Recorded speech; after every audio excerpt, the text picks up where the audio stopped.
Maraming mga netizen ang bumilib sa naging reaction ng vlogger at socialite na si Small Laude nang hindi nga makasama ang kanyang anak papuntang bakasyon sa Japan dahil nagkaroon ito ng issue sa kanyang passport. Kaya naman narito ang kinuwento ni Small.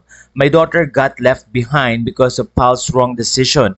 It ruins our family's vacation and it caused us so much stress. Allison was in tears leaving the airport going back to the house. The check-in manager said they called the Japanese embassy that my daughter's Canadian temporary passport will not be allowed entry into Japan, but learned she did not call at all. We found out later it's allowed. PAL should be responsible with their decision. Kasama nito ay isang video na kung saan nga ikinuwento ni Small Laude ang nangyari.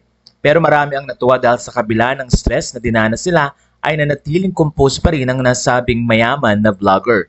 Kaya naman sa isang video ay pinakita ni Small Laude na finally nga daw ay nakasama na nila si Allison. Kaya naman natuwa ang mga netizen dahil reunited na ito sa isa't isa at masaya nilang may enjoy ang bakasyon sa Japan.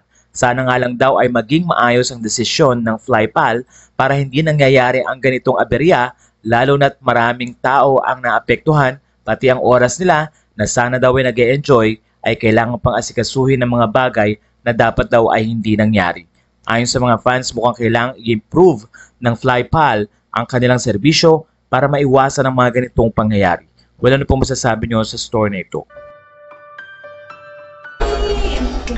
Finally, my little girl is here with me. Oh my gosh. She arrived at midnight and my God, I'm so happy. You're so cutie. Like a Japanese girl. Hi.